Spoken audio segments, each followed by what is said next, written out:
خۆشەویستانی کورسان نیوز سڵاوتان لێبێ لەگەڵ هاوکارانم بەیەکەوە پانۆڕامای ئەم شەوتان پێشکەشەکەی. ئەمڕۆ وەکوی لە بریفەکەش هەبوو 100 ڕۆژ بەسەر دەست بەکاربوونی دۆناڵد ترامپ سەرۆکی ئەمریکا تێپەڕ. بەر لە هاتنی تەحلیلی جۆرا و جۆر کراشیکاری جۆرا جۆر کرا لەبارەی دەست بەکاربوونی دۆناڵد ترامپ و کاریگەری بڕیارەکانی لەسەر ناوخۆی ئەمریکا و دەرەوەی ئەمریکا و بەتایبەتیش ڕۆژهەڵاتی ناوەڕاست و بەو عێراقەی هەمووان و بە هەرێمە کوردستانەکەی خۆشمانەوە. بڕیارەکانی تایسا کاریگەریان چی بووە، چی ئەگۆڕێەوە، چی ڕوو ئەدات، بە تایبەتی ئەوانەی کە ئێستا بینین لە سووریا و جمو جۆڵەکان و دانوستانەکانیان لەگەڵ ئێران و هەروەها ئەو دانوستانەکانی رووسیا و ئۆکرانیا کە قەرارە باسی لێوە بکرێت. جا لەگەڵ کەسایەتیەکی زۆر شارەزا بەڕێز دکتۆر سامان شاڵی شارەزا لە کاروباری نێودوڵەتی گفتوگۆکەکەین. دکتۆر زۆر بەخێر. زۆر سپاس دەکەم. حاڵم لە نزیکەوە بە خزمەتەکەم. زۆر سپاس دەکەم، پێ خۆشحاڵم جارێکی کەش لەگەڵ جەناب تا کۆ بینەوە و ڕێزمێ بۆ بینەرانی کورساتی. ئێمە پێشتر هەر لە ڕێسێنجی و ستریمەوە یەکترمان بەڵێ خۆشحاڵم دووبارە. سەرچاو. هەڵبەت لەگەڵ جەناب تا پێشتر گفتوگۆیەکمان کرد بە ڕێزت لە ئەمریکا بووی و ورد لە بارەوە شارەزای و ئەوەی کە ئەتوانین بڵین چی ڕوویدا لە 100 ڕۆژی دەست بەکاربوونی دۆناڵد ترامپ وەک پرسیار. پێشەکەی ئەمە سپاسێکی سەرۆک کۆمارکەم بۆ ئیمزاکردنی ببوونی هەڵەبجە وەکو پارێزگای چوارهەمی هەرێمی کوردستان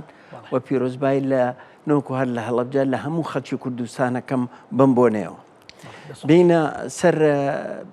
مەسلەی ترامپ من وەختی هەڵبژاردنەکە لە ئەمریکا بووم و هەردوو حیزبەکە جەمهوری و کۆماریەکان زۆر بەڵەنی گرنگیاننا بە خەڵکی ئەمریکا بۆ ئەوەی کە ئەگە دەرچن دو ڕۆژێکی خۆشتر ئەێن بە ئەمریکا و ئەو گوێر. بەڕاستی لە ئەمریکا گرانێکی زۆر هەبوو، ناڕازایەکی زۆر هەبوو لە ئەوانەی کە لەسەر سنوورەکان ئەپەڕینەوە، هەیبەتی ئەمریکا لە دەرەوە کەم بوو بۆەوە. یعنی ئەم شتانە وای لەکرد و خەڵکی ئەمریکا بەڕاستی لە حکوومەتی بایدن زۆر ناڕازی بێ و ترامپیش مجموعەیەک وعودیە کە بیکات وتی لە هەوە ڕۆژەوە دەست پێەکەم ئەتر کە دەرچوو تقریبا لێوە بووین 77 میلیۆن کەس دەنگی بۆیە مەقابلی 72 میلیۆن بۆ هەرس کاملە هەرس. کۆنگریسی هەمووی بردەوە بە هەردوو دیوەکەی پیران و لەگەڵ نوابیشە. ئەمما خۆی ئەم کۆنگرس بردنەوەیش دەستێکی وڵای کردەوە بۆ ڕێیس، چونکە هەچی قەرارات بێت لە هەردووکیا دەرەچێت پشتگیریەکەن هەچەنە جەمهوریەکان بیان دیموکراتەکە بەرژەوەندی ئەمریکا لەسەر و هەموو شتێکەوە دانێن، بەڵام شخصێتی ترامپ بازە جارێک فەرزەکە لە سەریان بەعزە شتێک کە بیکەن. ئەوە خۆی لە خۆیان خەتەری گەورەی هەیە کە دەرسێکی وا واڵای هەبێ. مەسلەی جەندەر هەوە ڕۆژ ئەو شتانەی ئیمزا کرد. مەسلەی سنوور تقریبا ئەوە نزیکی ملیۆنە کەسی ناردۆتەوە دەرەوە، خەڵکی کەژە نێرێتە دەرەوانەی بە شێوەیەکی نایاسین لە ئەمریکان. ئەم مانگا لەسەر حدودی ئەمریکا و مەکسیک 3 کەس توانیوەتی بێت لەوەی کە سنوورەکە کراوە بووە، 3 کەس هاتوونەتە ئەم دیوەش بە نەخۆشی. یعنی ئەبینیت گۆڕانێکی گەورە هەیە، گرانی زۆر هەیە، بەڵام هێشتام نەهاتۆتە خوارەوە بۆ شێوەی کەوێ. ئەم زەڕائیبانەی کە داینا لەسەر دەرەوەی نۆکو هەر لەسەر سین کە منافسی یەکەمێتی لە جیهانە، بەڵکو لەسەر دۆستەکانیشی وەکو ئەوروپا، لەسەر کەنەدا، لەسەر مەکسیک، مەسلەی گرینلاند کە داوایەکاتەوە، کەناڵی پەنەما، ئێستا بەحسی کەناڵی سوێزەکە کە باخیرەکانی ئەمریکا پیا بڕوا بێ پارەی لێ وەرنەگرن، مەسلەی حربی ئوکرانیا و رووسیا کەوتی بە ڕۆژێک حەلێکە من تاکوونی ئەمڕۆژ حەل نەکراوە.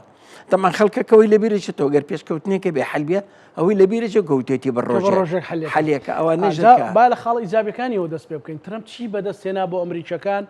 زاچینە سەر ڕۆژهەڵاتی ناوەڕاست دوای تەقسیمیەکەین بەسەرەوەی کە خاڵە سلبیاتەکانی چی بوون، چونکە هەندێک لە قەراری خێرا ئەدا ڕەنگە بۆی جێبەجێ نەبێ و پێویست خۆی زۆر قرار هەیە ئەو نەرمی ئەکات یعنی قرارەکەیات و بازیجار تەراجعی لێکە ئەوەشی ئەو حاڵەتانەی زۆرتیانە و کوردیاشی زۆری تایەتی طبعا بۆ ئەو ئیجابیەکانی کە بیکەیت بوونەوە ئەمریکا مەسلەی حدودەکەی کە بەست مەسلەی جەندەری کە لابرد نەوت سەعری نەوت هاتۆتە خوارەوە خۆی شعارەکەی با بڵێم بۆی لەبیرم نەچێ شعارەکەی ئەمریکای ئەوەڵ ئەمریکا فێرست یعنی هەموو شتێک لە بەرژەوەندی ئەمریکایە حەج شتێکەکە دەتر لە عیلاقاتیا لە زەڕێبە ئێستا ئیمڕۆ ئەچێ بۆ میشیگان ئەم ڕۆژەی کە سەر ڕۆژە لەوێ خیتابات میشیگانیش مرکزی صناعاتی عالەمە سیارات مصنعی صناعەتی ئەمریکا چۆن پێشکەوتوتەوە چۆن ئێوێ صناعەت بۆ ئەمریکا بگەڕێتەوە زەریبەیەکی زۆری خستەوە سەر صناعاتی سیارەکانی ئەمریکا کە لە دەرەوەکرێ وەکو مەکسیک وەکو کەنەدا وەکو شوێنانە ئەڵێ ئەگەر ڕاستەکەن بیهێنەوە ناو ئەمریکا و داوای ئیستیسمارا دەکا خەڵک ئەوە زانی سعودی ئیمارات 1 تریلیۆن سعودیە 1 تریلیۆن ئەمانە ئیستیسمارەکەن لە چۆ لە قەتەر لە ئەمریکا قەتەری ژێکا ئێران هەر بەوردی ئەمریکاش وتێتی وەرە 4 تریلیۆن ئیستیسمارەکرێ ئەمانە طبعا ئەو وەکو کابرایەکی ئابووری کە گوێی لە 4 تریلیۆنوانەکە لێوی زۆر طبعا ئەمانە بەحسی تریلیۆنەکەن بەحسی بلیۆن ناکەن ملیار ناکەن تریلیۆنەکرێ ئەم خاڵە ئیجابیانە مەسلەی نەوت بنزین هاتۆتە خوارەوە ئێستا لە ویلایەتەکانی ئەمریکا گەندەڵی لە ناو حکوومەتە ئەو هینێکی تانە چۆنەڵێ بەشێک بۆ ئەوەی ئەلەن ماسک قیادەیە کرد بۆی 1 تریلیۆن دلار تەخفیزات تەزەخومی ناو ئەمریکا بێنەتە خوارەوە ئێستا حجمی تەزەخومی ئەمریکا و قرزەکانی لاتی بەرەو 37 تریلیۆنە ڕوا 36 تێپەڕانەوە بەرەو 37 دەڕوا ئەمە مەترسێکی گەورەیە بۆ سەر ئەمریکا لەبەرەوە هەوڵێن کە ئەمە بێنە خوارەوە بە هەموو نەوعی بێت لەبەر ئەوە تەماشاکەی بازاری ئەمریکاوەکی لە سلبیەکانی بازاری ستۆک مارکێتی کە بڵێن ئەسوم هەمووی هاتە خوارەوە بە تریلیۆنات دۆڕا لە مەرکتە لە قەراراتی نەتیجەی قەراراتی ترامپ دۆستەکانی کەنەدا زۆر تووڕێ لە ئەمریکا کەوتی بەشی پەنجاویەک ئەمانە هەمووی تەسیری هەیە مەکسیک ناتۆ دەنیمارک لەولا لەسەر ئۆکلاند هاتۆتە سەرخەت پەنەما ڕێکەوتووە کە بێڵێت ئەو شتانە لەوانەیە مەسریش قەناتی سوێس باخیرەی ئەمریکی پیا بڕە بەڵام لەوانەیە هەر عسکەریەکانی قبول کات وەلو بە پارەی ئەمریکا نەکراوە بە پارەی بەڵام ئەڵێ من موساعداتت دەیەمێ مەسلەی شەڕەکەی ئۆکرانیا گەر وردە بێنە بەرەو ئەوروپا ئەوجا بێنە ناوچەی خۆمان بێگومان ئەو شەڕە طبعا درێژەی خەیان زۆر زەختی نەخەسە تاکون کۆرسکایان گرتەوە ڕووسەکان بە یارمەتی جێشی کۆری گرتیانەوە هیچ خاکێکی رووسی بەدەست ئۆکرانیا نەما جێشی کۆری ناڕاستەوە خۆ بەشداری کردیان ڕاستەوخوا سپاسی کرد وەزیری خارجەکەی دیفاع وتی سپاسی جێشی کۆریژەکەین یعنی کەواتە بەشدار لەگەڵمان طبعا خۆ نەشارەوەیە ئێستا ئەڵێ لە عید النەسرە ئێمە ئەعلانی وەقفی ئیطلاقی نارەکەین و ئەکەوینە مفاوزات بێ شەرت و شروط لەگەڵ چیە لەگەڵ ئۆکرانیا ئۆکرانیا موقف ئۆکرانیا ئەڵێ نابێ خاکی ئۆکرانیا بن بە رووسیا وەکو هەدیەیەک بۆ ئەوەی بوەستێت بەڵام ترامپ ئەڵێ نەخێر ئەبێ هەندێ خاکی بینە و شوێنەکەشێرەوە بڵێ ئەوەشەکە وەقەتیش نابێ بیتە ناو ناتۆ بەڵام لەوانەیە بخێنە اتحادی ئەوروپیەوە فەرقەکە اتحادی ئەوروپی زۆر جیاوازە نا هەر عیلاقەی نییە بە شەڕشتەوە ناتۆ عیلاقی هەیە هەچەند ئەوان هەوڵێن ئیسا زۆر ترساون لە ترامپ لەمی پاپا هەر بۆ پێکەنین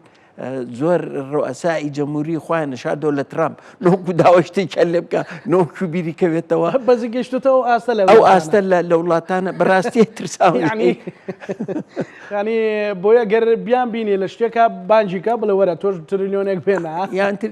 وەرە ئەمەم بۆ بکە یان ئەوە یعنی داوای شتێکی لێ بکە کە چۆن ئەڵێ ترسیان هەیە لە هەموو شتێک یعنی خەڵکەکە نەشیکەن سزایە لەدا بالضبط ئەوە ژەکات ئەوە زۆر لای ئەو ئاسانە اینجا من بە قەناعەتی من ئەگەنە تێگەشتێکی شەڕی ئۆکرانیا لەگەڵ رووسیا و ئۆکرانیا و ئەم دەرسەی کە یای بە غەرب بۆ مەسەلەی ناتۆ لەوانەیە ناتۆ زۆر مەترسی هەیە کە بکشێتەوە بەڵام بە قەناعەتی من ناکشێتەوە بەڵام زەختەکە ئەوروپا هەمووی پارەی زیاتر بن بە ناتۆ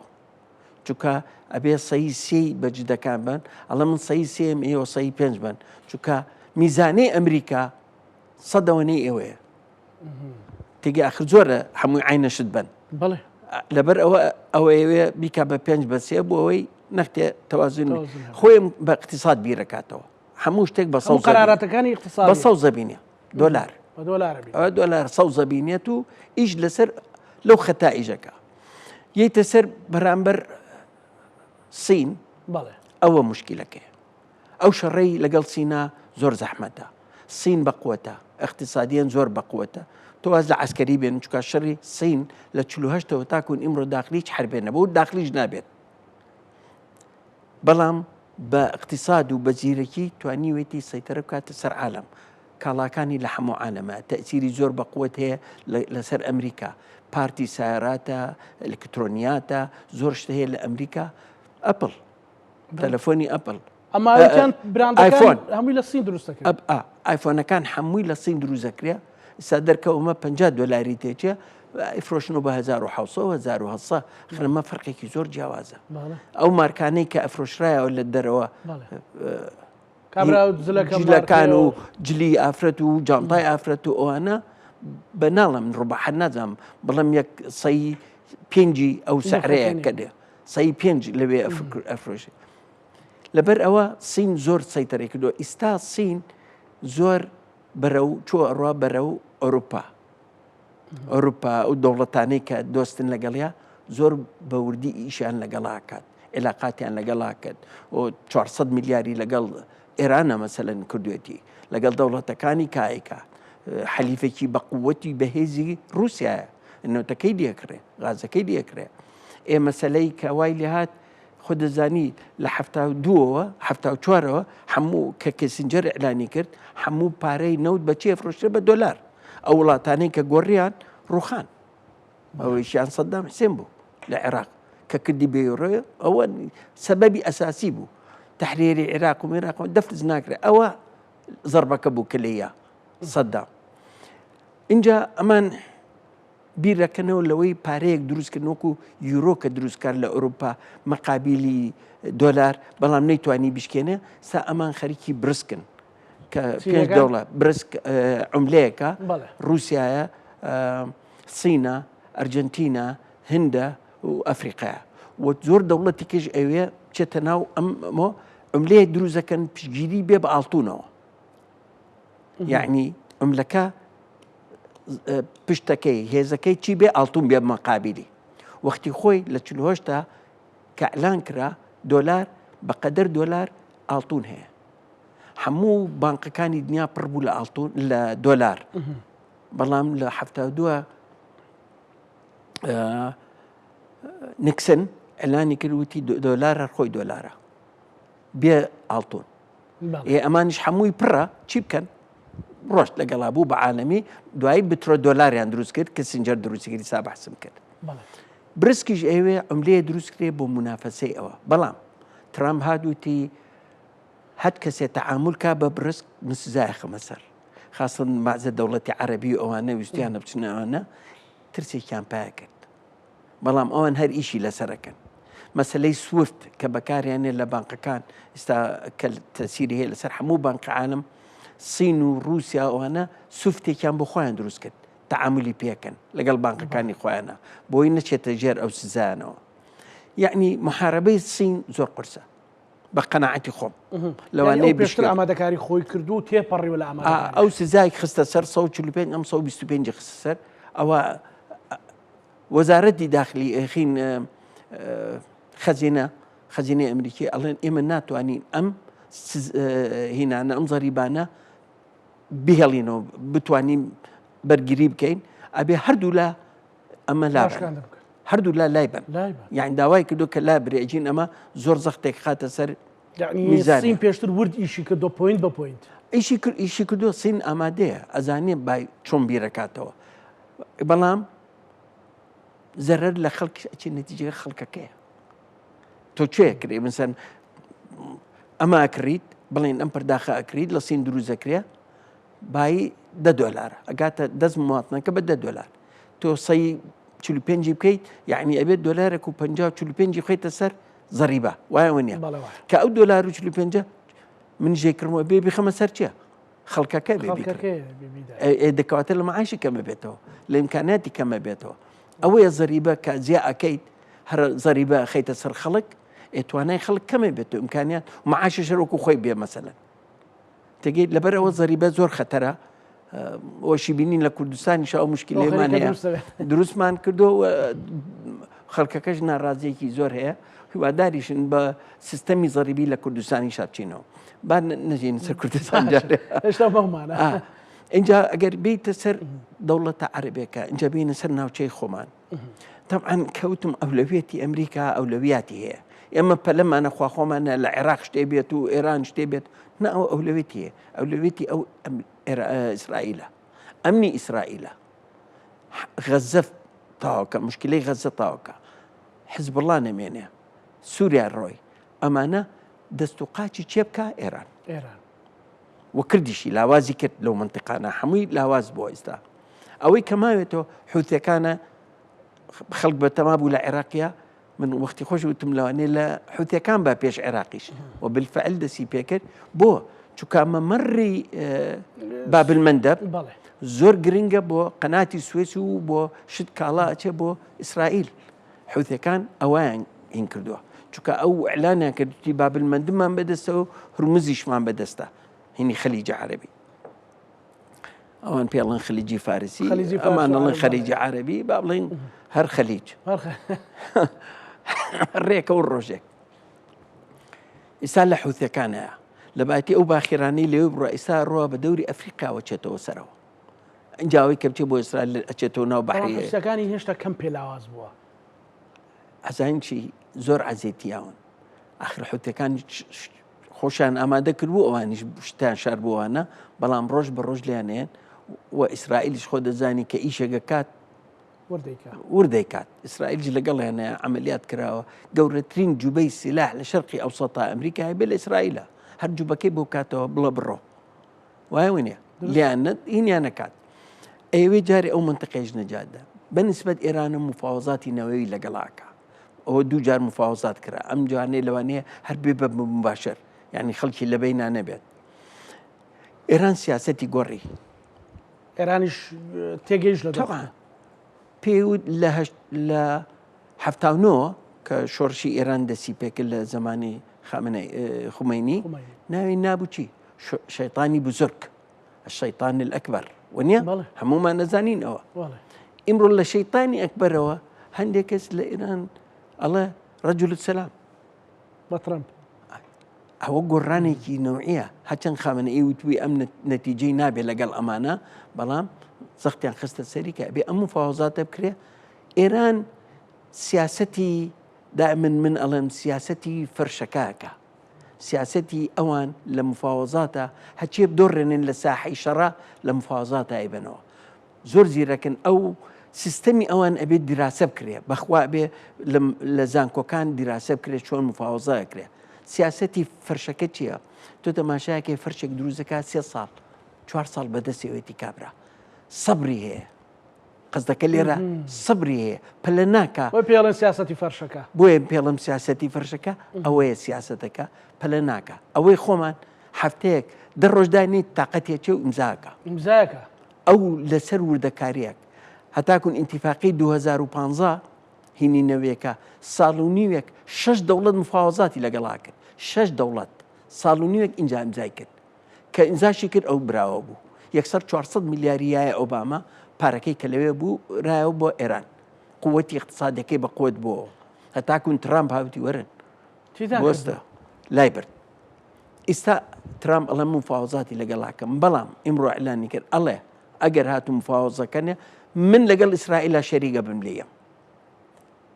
ئەمە بۆ زەختە یان هەر جدیانە لێدانەکە؟ جدیە، جدیە لە لێدانی. من متأکدم بەڵام لێی نایەت. زەختی ئاخر ترامپ بە ئەڵە چی ئاشتی لە ڕێی هێزەوە، هێزەکە سێ ڕێگای هەیە، هەوڵجار دیپلۆماسیە، اینجا ئابووریە،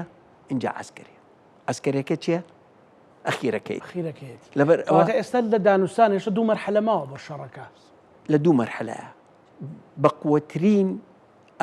زەختی ئابووری خستوەتە سەر ئێران ئێستا لە دوو مەرحلەیە بۆ یەکێ هەر لە هەوە ڕۆژ و دەستی پێکرد و ئێستا لە مفاوزاتەکەیە و بە ئەمریکا بە نەتایاهشی وتووە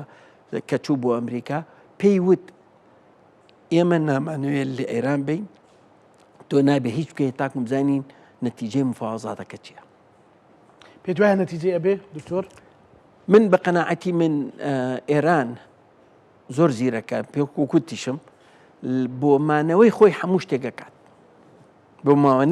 مانەوەی دەوڵەتی خۆی دەرەقەتی ئەمریکا و ئیسرائیل نایەت. هەڵێ ئەمەم هەیە ئەوم هەیە، بەڵام مەسەلەی نەوەیەکەی زۆر مهمە. هەندێک شروتی لەوانەیە تعجیزی بێ کە دای نابێت لەسەر ئێران، بەڵام ئێران ئەبێ قبولیکە و ئەبێ ئەمریکا شتێکی باتێ بۆ ئەوەی دەموچاوی لەبەر خەڵکی میلەتەکەی خۆیان نشکێت. وایە نیە مەسەلەی عێراق زۆر گرنگە بۆ هەردوولا. بەر لەوە ئێران بەڕێز دکتۆر تەسەورەکەی مەسەلەن چ دەشلکردنێک بۆ ئێران بکە؟ بەس ئەگەر چی نسبیش بێت، بەڵام هەموو جارێکە باسی گفتوگۆی نێوان هەتا مفاوزاتەکە ئەکرێ ئێران و ئەمریکا تومان بەرزە بێتەوە، یعنی سەیری کە بەس بە قسە بەینێکی علامی تەسەورەکەی چی پێ بەبەخشێ بە ئێران لە بەرامبەر داخستنی مەلەفینەوەی گەماروی ئابوووریەکان لەسەر لاچێت بە کاملیان مەراحل پێ بچێ نەوتەکەیەکەوێتەوە فرۆشتنی ئەوەش بازاری ژێنێتە خوار ڕۆجارێکی 3 میلیۆنی نوی هەیە ڕۆژانە بیفرۆشێ ستا هێنتە خوارە ئەوێ بیکا بە سفر ترم هاوکارەکانی عێراقی هەمووی بچڕان پارەی ئەمریکی ناتوانێت هەر ناتوانێت دۆلار بڕۆ ئەڵە بە دیناری عێراقی بێرێ، یعنی تەماشاکەی پارەکە ناڕوا بۆ ئەو دیو لەبەر ئەوە زۆر ئەتوانێت گەماروی ئابوووریەکە زۆر زەرریاوە ناوخۆی زانی ناوخۆی جنابشی ئەگەداری ناوخۆی ئابووری ئێران زۆر خراپە لە ناوخۆی خەڵکەکە گرانیەکی زۆر هەیە، بەڵام وەکووتمان مادام مفاوەزات هەیە خەڵکەکە بژاوەتەوە نەوعەنما قەینان کە برسێتی، بەڵام هیوایەکیان پیا کردو کە جارێکی تر ئێران بگەڕێتەوە ئابوووریەکەی گەشێتەوە. ئێران اقتصادی لەگەڵ ئەو هەموو گەمەرانە بەڵام هەر اقتصادی بەقوەتە چکە بە قاچاقی فرۆشێ بە سین بە هەموو لاکان ئەیفرۆشێ. ئەوە اتفاقیاتی هەیە لەگەڵ رووسیا، اتفاقاتی عسکەری هەیە لەگەڵ رووسیا تێگەی ئەم زەربەی کەعانی دوو ئەم موشەکەکانی پێکەشە دووهەمین جار ئیسرائیل هەچی قەواعیدی دیفاعیە هەڵی تەکان هینی ئێران ئێستا داواکە لە رووسیا کە یارمەتیکەی باتەوە، یعنی ئێران ئەمەی کە لە ڕوویە لە بەندەر عەباس ئەو ویستەمەوە پرسیار بکەم ئەمە جۆرێک نەبوو لە یاری مخابراتی پێی بڵێ ئەگەرێکەی بەڕاستمە لێدانەکەت ئەمڕۆژ تقریبا تەقینەوەیەکی تر بووە بەڵێ لە ئەسفەهان بوو لاویش هەر شوێنێکی ئەتاد و ئەسلحە و شت ئەمە بۆنی شتێکی مخابراتی لێکرد خۆی هەچەند نزیک بنەوە شتێک دروزە بێت، بەڵام ئەمەی کە ڕوویە ئەوەی کە من بەڵام ئاگادارم ئیتر چەنی هینە ئەو باخیرەی کە ئەو کارگوێی هێنا ئەو شتانەی کە تایەتی کۆماندۆزی ئیسرائیلی ئەبوایان داناوە لە ناو هەموو ئەو کارگانە ئەو وقودی پێڵن سەڵب یعنی بەقوت بۆ سەواریخی بالیستی چکە لێرە لە سینەوە بۆی هاتووە خراوەتە هێەوە بڕوات لە بەندەر عەباس مخابراتی بووە هەموو ئێزارێ بڵێ هەموو ئەزانێ ئەوە نازانن ئەو شتانی کە بۆی هاتووە چی بۆ بەڕێز دکتۆر بۆ هینە وەکو وقودێ وایە وەکو بەنزین وایە بەڵام بۆ سەواریخی بالیستی ڕقیان شتێکی لەو زۆرە اینێکی ڕقا بەڵێ وەکو پێڵن تەواو مخابراتی ئیسرائیلی ئاگای لەوە بووە اینجا کۆماندۆزی هەیە کۆماندۆزەکان بەجلی بغەواس و شتوانە وردە وردە نزیک بوونەتەوە چوونەتە سەر ئەو باخێرێ لە شوێنێکە هەمویان هین کردووە ئەو باخێرە کە دابەزیەوە خصوصیانتە شوێنی تایبەت لە ناوهینەکانە ئیشارنەوە وەکو چۆن ڕوویان لە لوبناان ئەو تەقینەوە بوو لەوە ئەچوو عینەشت کە دوای ئەو مدەتێک تەوقیتیان کردووە لە چ ڕۆژەکە ئەتەقێتەوە لەو دقەیە کە لە ئەمان کۆبوونەوە لە قەتەر بوو لام وایە ئەخیرجار کۆبوونەوە لە عانی کۆبوونەوەکە ئەو تەقینەوەی تەقیەوە ئەمە چی ئەگرێتەوە ئەمە نامەیەکە هەتاکون کە هەستاشان هینێکی وایەنەکەرە وتیانی تەقینەکە ئیجابیە بەڵام کەوتوینەتە شتی قسەی جددی با بڵێ ینی ئەوان بە جددی پیان و تۆ چیان نەوێت مەسەلەکە ئەوان ئەڵێن لە بەحسی نەوەویمان کردووە ترامپ ئەڵێ ئەخیر لە دوانی ئێرانیش ئەوە ببوورە ئەڵێ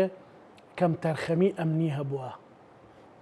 ئەوەیە طبعا بەڵام ئیسرائیل لە من علاقەم نییە ڕاستەکە ئەو لی ناوە بە ساڕ و خوشتوانە بەڵام لە ژێرەوە ترتیباتی کردووە ئەمە بەپێی ئەو زانیارانەی کە بە شێوەیەکی متەوازع کە هەمە ئەوەیە کە بیستومە اینجا ئەمە چی ئەگرێتەوە ئێران ئەزانێت ناخۆی خۆی کراوەیە قائنی کووە سەرۆکی حرەچی هینی گوایە ئەڵێن ڕایکردووە لە ئیسرائیلە قائنی گوایە ئەڵێن ئەمەش خەبەرە نازانم بەڵام من ئەوەی کە بیستومە ئەڵێن خائنی هینی ئیسرائیل بۆ ئستا لە ئیسرائیل معتەمیدی ئیسرائیل بۆ ینی بەڵام دیاری بۆ ئیسرائیل کرد ئەوە چەند مانگە دیار نییە ئەنی لە کەواتە ورد ئیشکرا بێ و کە جێگەی قاسم سلێمانی گرتەوە ئیشی بۆ ئیسرائیل کردووە خۆی لەوانەیە لە پێشوی شۆ هەر ئیشی کرد بێ کەس نازانێت ئەگەر ڕاست بێ تۆ خۆ دەزانی ئیمڕۆ خەبەر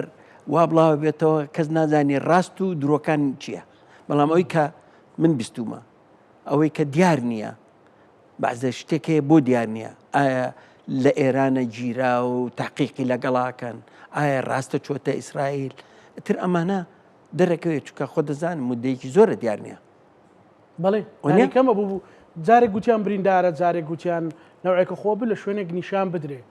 ئەو یاریانە هەیە یاری علامیانەکرێ تۆ شتێک فڕێدەی لە وەڵامەکەی لە شتێکی تراوەریگری و دوای فترێ گەڵێ ئەو ناڵێ نەخێر ماوم و ئەوتام ئەچێ بەشداری کۆبوونەوەگەکە و پیشانێدن کە حاڵەکە کۆبوونەوەکە ڕاستە وەقتەکەی تۆقیتەکەی ئەو فلیمەش نیشان ئەو فلیمەش پیشان نێراوە یعنی ئەوە شتێکە لەوانە من ئەوە ئەڵێم قەزم ئەمێ بگەمە ئەوەی کە جاسووسێکی زۆر هەیە لە هەموو جومگەکانی ئێرانە قەزم ئەوەیە لە هەموو شوێنەکە پیاوی خۆیان هەیە زەرعیان کردووە بزانە چی لە شوێنان ئەکەن کە بیانێ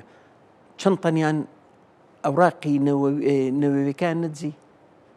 نەتێنەوە بە پیشانی نا بەتەن بە ئەتنان بردی ئێ باشە ئەخر معقول لە تۆ دەتەن با بڵێن سێ تەنیش بێ با تەنێکیش بێ ئەوراق تەنی ئەوراق زانین چییە هەڵی گری لە ئێران و بیبێتە ئیسرائیل ستۆدیۆکە ئەکاکەیەکی زۆر گەورەیە ئەمە شتێکی سەرۆکی نەوەوەکەی کوشت لە ئێران لە سووریا چی پێ نەکوشت وایە وینێ قیادەکانی کوشتن لە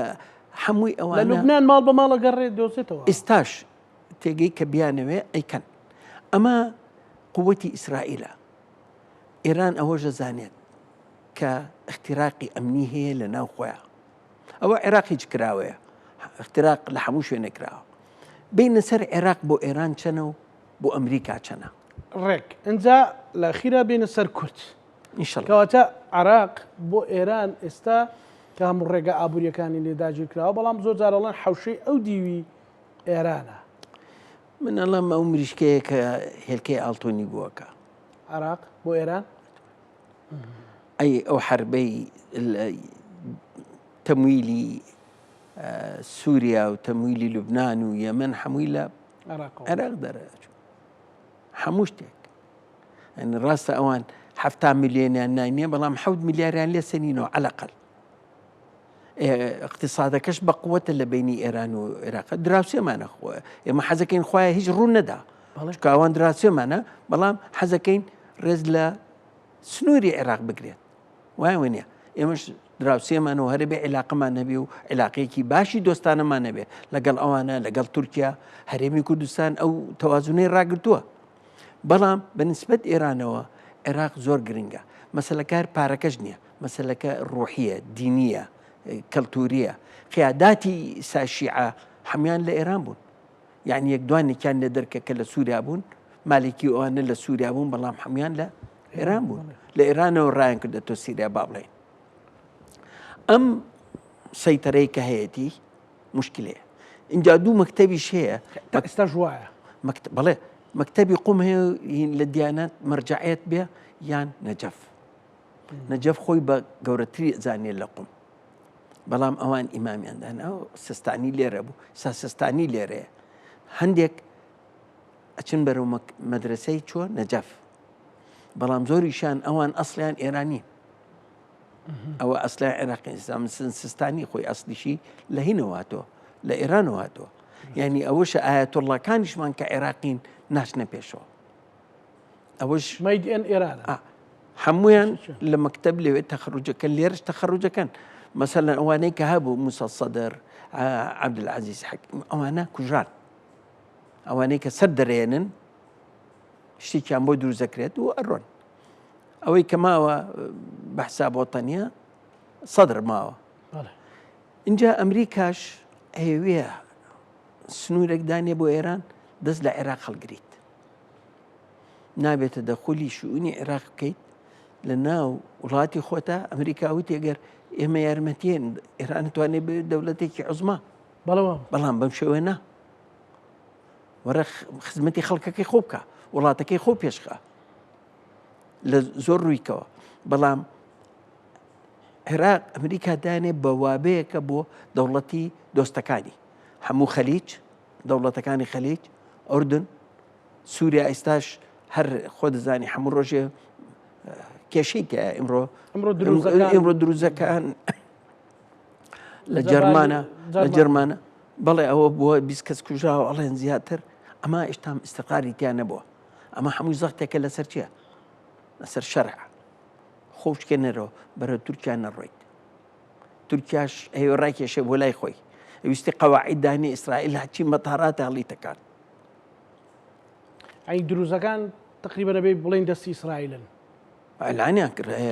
تورکیان ئەمانەیە ئەنزمان بکەن بە ئیسرائیلەوە، بەڵام ئیسرائیل حمایەتی حمایەتانەکەین، تی حیمایی قومیاتی کەمینەکانی کەن وەکو دروز و کورد و مەسیحەکان ئەبێ بپارێزرێت. بەڵام عەفوان دکتۆر، ئەمریکا چی لە عێراقەوێ؟ ئێستا ئەوەی کە قەلەقیە لە دوای هاتنی دۆناڵد ترەمپەوە کە 100 ڕۆژەی باسەکەین، یعنی قەلەقیەکی زۆری لە عێراق درێت، لە عێراق نادرێت، عێراق چی لێدێ، اقتصادەکەی چی لێدێ. عێراق بەو شێوەی بڵێ بە عەسکەری لێیە لێ نایەت، بەڵام گۆڕانێک بێت لە سەرکردەکانیان، گۆڕانە بێت خەڵگە ڕوات، ئەم میلیشیاتانە نابێ بمێنێتەوە، ئەم چەکە بڵاوە نابێ بمێنێتەوە، ئەبێ هەمووی یەک برین. چۆن زەختەکەنە سەر هەرێمی کوردستان کە پێشمەرگە یەک بێت، چونکە ئەوان لە هەوە ڕۆژەوە لە 2003ەوە من لەگەڵ وەفدی عێراقیە چوینە کۆشتی سپی، لەوێشە چوینە پەنتەگۆن لەگەڵ رامسفیلدە و لەگەڵ ئەوانە کە کۆبووینەوە، یەک سیاسەتیان نەبوو. هەرێمێکی بەهێز لە ناو چوارچارەیەکی عێراقی یەکگرتووە.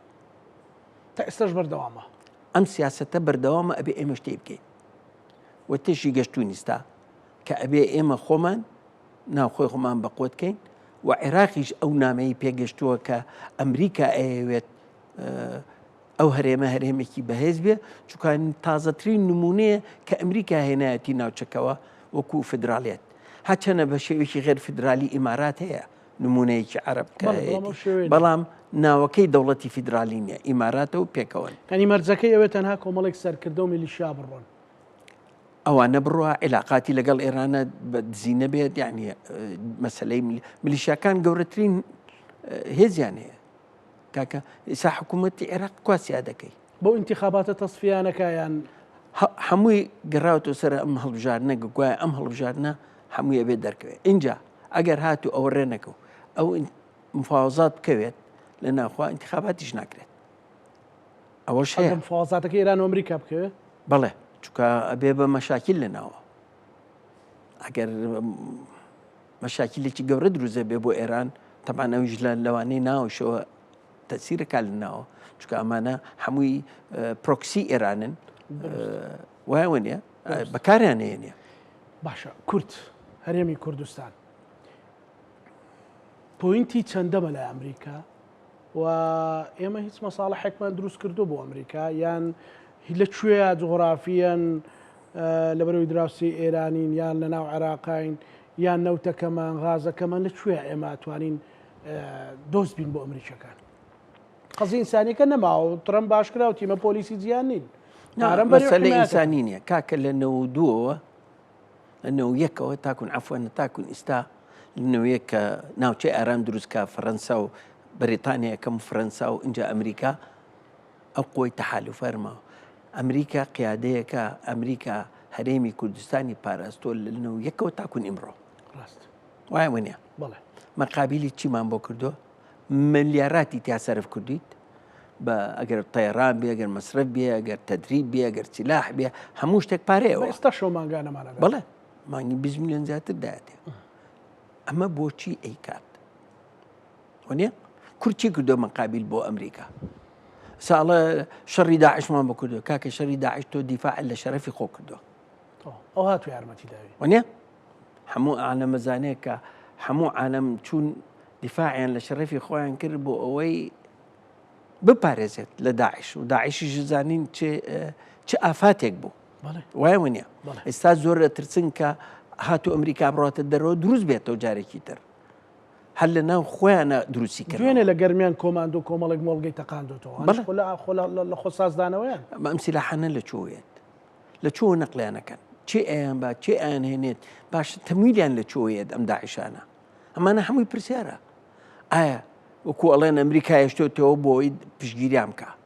ئایا دەوڵەتی کە هەیە ئەخر بێ بزانرێت وایە نییە ئێ باشە ئەم دەوڵەتە هەموو ڕۆژ دەگەڵە داعش نەما و زرم دووسێ عملیاتیکە و بووەکەن ئایا مە عێراقیەکانن کە هشتام لەگەڵ عێراقانە ماوەکانی حزبی بەعسە ئەمانە کات چونکە ئێستا سونەش بەقوت بووە بەقوت بوو هەمووی لەگەڵە چۆنەڵێ دەوڵەتەکە ناتوانین بڵین ئەوەی شەڕی داعشیش بە نوێنەراتی یعنی بڵین ئەمریکا ئێمە ئەومان کردو بۆ ئەمریکا بەڵێ تۆ حەلیفێکی چۆنەڵی سقە پێکراوی ئەمریکایت چ لێرە چ لە سووریا چونکە بۆ پیشانمانان بە فعلی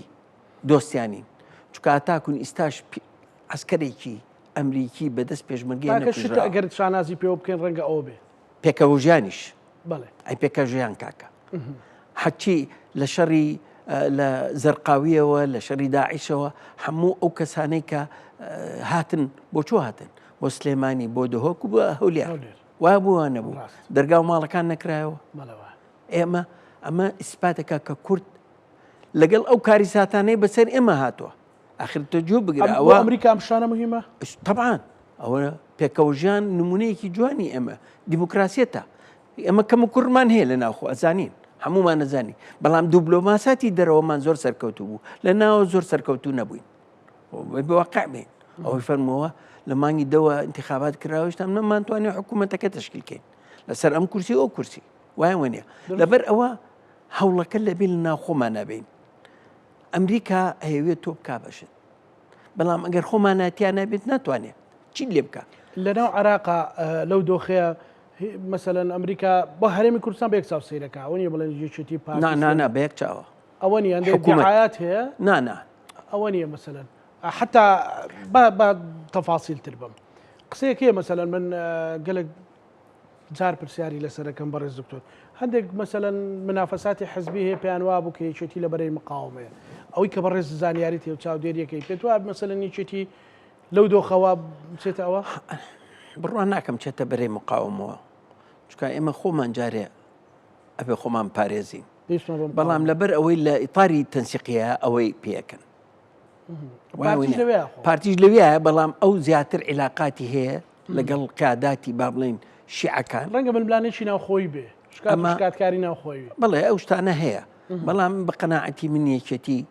ئەو لەوێتەکەی ئەبێ هەرێمی کوردستان بێ دیفاع بکە لە کەرکووک لە ناوچەکانی تر وایە نیە ئەبێ هەموو پێکەوە بێت لە شەڕی ئەمڕۆیان ئەم شەو سەفەرەکە بۆ ئەمریکا طبعا زۆر گرنگە شەڕی داعشە خوێنمان هەمووی پێکەوە نەبوو ئەو ئیزانی تۆ پارتییانێکێتی دیان حزبەکانی کەی ئیسلامی خۆم لە جەب هەبووم یەکێتی پارتی سۆشیالیست بێکەوە شەهید بوون لێک لا تەلوەرد ئەو ئێوارەی کوڕەکەی کاک محموود شەهید بوو ئەفسەرێکی پارتی شەهید بوو ئەفسەرێکی یەکێتی شەهید بوو چەند پێشمەرگەیەکیش کوڕەکەی کاک محەممەدی شەهید بوو ئەنی لێک کەسیش نەبوو بڵێ ئاخر ئەوەیە نمونەی جوانی نەتەوەی ئەوەیە کوردی نەتەوەی کە ساڕۆخێک لێوە تێدەگرێت لێ ناپرسی ئەرێتەوە کام حزبیت چۆیت چینیت یەت هەڵە کوردە پێوەی نییە یعنی مشکلەکە لێرە ئێمە ئەبێ خۆمان هینکەین ئێستا ئەمریکا مەسەن زەخت بۆ قاتە سەر عێراق تۆ نەوتەکە بڕۆ وەنیە ئەوێ ڕێکەخا زەختە خاتە سەرەوەی پارەکە بڕۆ عێراق ئەگەر بە قسەی ئەمریکا نەکا حکوومەتی عێراق قەڵم بە قسەی ئەمریکا نەکا ئەمریکا ئەتوانە لە 2 مانگە بیڕوخێنەر بە خەڵکەکەی خۆی هەسپینی حکوومەت هێرمیش لەسەر دووبارە ناردنەوەی نەوتی هەرێم لە کۆبوونە بێ ئەویش و لەگەڵ مەسلەی دوو هینی هەیە ئەو یەکێکیانە و لام وایە ناردنی دانوستانی نێوان کۆمپانیا نەوتەکە ئەوە زۆر گرنگە نەوتی هەرێمی کوردستان بڕات ئێستا سووریا بۆی بزانیت دووسێ یاری هەیە عێراقیکە بۆ ئەوەی هەرێمی کوردستان قەفیسکەن سیان وڵا یەکەم ڕێگای حەریر کە نایەنەوێت بە کوردستان بڕۆ بە 14 محافزەی خۆیان نابڕات بگەشێتەوە بەڵام بە هەرێمی کوردستانە نەڕات ئەوە یەک دوو مەسلەی بورێکەی کە لە کەرکووکەوە کۆنەکە ئەیانوێ ئەوە بوژەنکەنەوە بۆی بۆری کوردستان بەکارنێنن ئیستا خەریکن بۆری کەرکووک نیاپلس بۆ لەزقێ بڕات لە سووریاوە ئەوە 8 میلیاری تێ ئەچێت بۆی دروستیکەنەوە ئەنمەن بۆرەکەی کوردستانیش حازرە تەماشای بۆ ئەوەی هەر کوردستان بچووکرێتەوە بۆی هەر چونکە ئەوان عقلێتی فدرالی بەکارنان عقلێتی مرکزی هیچتاش مشکلەی ئێمە ئەوان هەر بە عقلێتێکی مرکزی کارەکەن نۆکو بە عقلێتێکی فدرالی تێ نەگەشتون لە فدرالی چکە ئەوەی لە بەڕێزت بە من گەیشت ئەوەیە کە ئەمریکا نایەت دامان نیشێنێ بڵێوەرەوە حکوومەتەکەتان بۆ دروست دەکەمەوە دەوڵەتەکە ئەبێ خۆمان بین وایە یەکەم خۆمانی تەنان مەسەلەن خۆ لە موچەشا و زەختی لە عێراق کرد لە بەغدا مەسەلەن ئەی کات زەختر لەگەڵاکە پێش دەڵێ ئێستا مەسەن لەم چاکسازیەی کە ئەمریکایکە وەزارەتی خارجی ئەمریکاشی گرتوتەوە چەند قوسڵخانەوە هیندی داخست بەڵام گەورەترین قوسڵەی لە هەولێرەکاتەوە کە یەکەمین قونسڵێتە بۆکو حەجم لە عالەما 1 میلیاری تێچووە 1950 وەڵام کولفەکەی گەشتە 1 میلیار باعتیباری سەفارەتیشی بکەی پێنجەمی سەفارەتە لە عالەما لە حەجم و قووەتیا ئەوە ئەکاتەوە بەڵام ئەوانی کە داخات ئەمە گەورەتر و مەسرەفی زیاتریشە لەوانەیە مایکل ڕۆبێ بێت بیکاتەوە وەزیری خارجەی ئەمریکا ئەی تەبانە یعنی ئێمە بهیمین جوغرافیەکەمان مهمە بۆ ئەمریکا ئێمە طبعا زۆر مهمە جۆرافیەکەمان ئێمە ئەتوانین ببین بە پردێک لە بینی ئێمە و ئاسیا وایە لە باتی ئەو تایرانەی کە یەت لە ئەوروپا و بچێ بەرەو ئاسیا ئەچێتە دوبەی لێو سەرەکەوێتەوە بۆ هند و سی ئەوانە ئەتوانێت لای ئێمەوە بڕات ئاسانتر و کەمترە ئێمە ئەگەر بزانین ئەم مەتارانەی کە هەمانە بکەین بە کارگۆیەک بۆ تیجاری جارێ اینجا گەرفەتەکان زۆرترن بۆ ئێمە لە مەترسیەکان طبعا خۆمانیان زۆر ترساندۆ لە پڕێکێک دیاڵەیە گۆڕانکاری گەورە ڕووەدا مەترسی گەورە هەیە ئیتر خەڵک بی لەش کەوتەکاتەوە ئەزان چی مەترسی گەورە هەیە لەسەر چی کاکە لەسەر عێراقیان لەسەر کوردستان حکوومەت بم بەحسەکەم واز لە حزبەکان حکوومەت سیاسەتێکی ژیرانە بەکارێنە و عیلاقاتی لەگەڵ ئێران و تورکیا ڕاگرتووە ولەگەڵ بەغاشە لە مفاوزاتی دائیمە تر لە هەج لەسەر هەج مشکلە بێ طبعا یەکەم مشکلە پارە و موچەی خەڵکی کە بەڵام مادەکانی تری دەستوریشمان هەیە لەسەر ئەو عیلاقاتە ناکرێ بەڵام ئەو عیلاقاتەی ڕاگرتووە وەزانی عیلاقاتی بەقوتمان هەیە لەگەڵ ئێرانە خۆ دەزانی کاڵایەت حدود کراوەتەوە هاتو چۆ هەیە هەروەها لەگەڵ تورکیاشە ئەم سەنگە لەگەڵ سێ شوێنە ڕابگری کەم نییە زۆر قورسە یارمەتی دەوێت پشگیری دەوێت پشگیرەکەش ئەبێ جارێ لە ناو خەڵکی خۆتا بێت ئەم حکوومەتە ئەبێ متمانەی خەڵکەکەی خۆی ڕازیکات ئەبێ خەڵکەکەی خۆی بێنێتەوە ئەمە پشتگیری خۆ بکات. بەترسیە کاتە دەرفەت. بەڵێ بەڵام مەترسیەکەش ئەمێنێت ئەگەر ئەوە نەکات. یەک دوو خولەکێکم ماوە گەر باسی ڕۆژاوای کوردستان بکەین بۆ ئەوان مەترسی و دەرفەتەکان لەکوێیان کە مەسەلەن دوێنێ جم و جۆڵێک هەبوو کە هێزەکەی ئەحمەد شەرع بچێتە سەربەنداوی تشرین و هەندێک جار ئەڵێن ئەمریکا بە تەواوی جێ ئەمێنێ و چەند سەد سەربازێک جێ هێڵێ بۆ ڕایشکاری و کاکە ئەمریکا دائما تەوزیع و تەمەرکوزی حێزەکانی ئەگۆڕێت. ئەوە نیە یەکسەر بڵێ بەجێهێڵم بۆ ئەحمەد شەرع. ئەحمەد شەرع جارێ خۆی ئەمریکا ڤیزەی نایە بە هینی سووریا لە نیویۆرک وەکو دەوڵەتی شەیبانی بڵێ وەزیر دیفاع وەزیر خارجەکە ناڵم هینی لە نیویۆرکە هینی ئومەی متحیدا ڤیزەکانی لە جی حوتەوە کردوێتی لە جی وانەوە کراوە بە جی حوت یعنی زۆر ئاساییتر وەکو دەوڵەت معاملەی لەگەڵان نەکرد ینی ئێشتام چاودێریە کات پێشی وتووە چاودێری دەکەم ئەگەر تۆ لەم شروتانی کە بۆی داناوە پێی وتۆ لابیت قبول ناکەم ئەبێ تەطبیع بکات ئەبێ مقابل ئەوە شەڕکا لەگەڵ کووردا تەطبیع ئەبێ تەطبیعیچێکە لەوانەیە بێ کورد بپارێزێت. ئیبراهیمی هینەکەی ئیبراهیمی ئەبێ بیکات جۆلانی نەیکات نامێنێت. من دوو شەوی ڕابردوو باسی دینی ئیبراهیم کردووە مەسەلەن ئەمە خەتێکی پان و وەرینی دێتەوە ناو سیاسەت. بەڵێ هەموو وردە هەمووی قیاداتی عێراقت هەن چوونەتە ئەوێ ڕازی بوون وەلایەن پێشکەش کردووە بۆ ئیسرائیل قیاداتی عێراقی ناویشەڵاتن یان لە دەسەڵاتیشن و لە دەوروخڵەکەشی ینی ڕازی بوون بە ئینی ئیسرائیلی ڕازی بوون بۆ ئیسرائیلی. بەڵێ کاکە ئەزانی ئیتیفاقاتێکرا گومانیش ناکە هێر ئەوانە ئیبراز بکرێن و بێنەوە دەسەڵات ئەوانەی کە ڕازی بوون لە عراقیەکان. بەڵام حەدی هەیە بەعزە کەسێک هەیە ئەمریکا خەتی سووری داناوە ڕاستە قبوڵیانە کاتاکون ناومان پێڵی دکتۆر ئەوانەی هەیە بەخوا ناتوانم ئەوە ئەبێ لای خوانەوە دەرچێ وایەوە نیە ینی ئەوە تااقەتی هینمانێ محکەمە و محکەمەکاری بەڵام ئەوانە خۆیانە ناسنەوە ئەوانەی کە چوونەتە ئەوێ خۆیانە ناسنەوە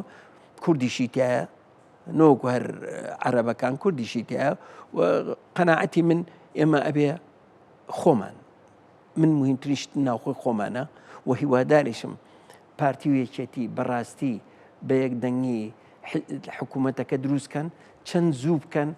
بۆ ئێمە و سەنگی ئێمە و لە دەرەوە لە ناوە گرنگترە و هیوادارم ئەم هەنگاوە هەنگاوێکی گرنگترین هەنگاو بێ کە هەر پارتی و یەکێتیەکە لەگەڵ حیزبەکانی ترا بە هاوکاری و هیواداری و داخوازی سەرکەوتنیشیان بۆکەم. زۆر زۆر سپاس کاک دکتۆر سامانشاڵی شارەزای پەیوەندی نێودەوڵەتیەکان. بەڕاستی بەرنامەکەمان لەرگەی جەناب تۆ زۆر پڕزانیاری بوو. سەرچاو ئەوەی بینەر بوو بێکی دەم خەتە گشتەکانی بۆ دەرکەوتووە و ئیشاڵا کوردستانیش ڕۆژانی خۆش چاوەڕێکا بە تایبەتی هەر بۆ مرۆڤاتی بەگشتیش. ئەو شەڕێکە لە بینی پاکستان و هندستانیشە ئەوە شەڕ نابێ زۆر کەس هەڵێ شەڕی نەوەوێ بێت و تەقەیەکی ماوە ئەو شەڕە نابە ئەو شتانەش بووە بەڵام ئەیانەوەیە زەو لەسەر شەرقی ئەوسەد لابن بۆ ئەوێ جارێ وی ئیشەکان لێرە بڕۆن. دووبارە زۆر زۆر سپاس سەرچاو. بە هیوایەوەین کە سووتان لە زانیاریەکانی بەڕێز دکتۆر سامانشاڵی وەرگرت بێت. ئێمەش لەگەڵ هاوکارانم بێکەوە پانۆرامایەم شەومان پێشکەشکردن هەموو لایەکتان ئەمانەتی خوای گەورە بخواتە.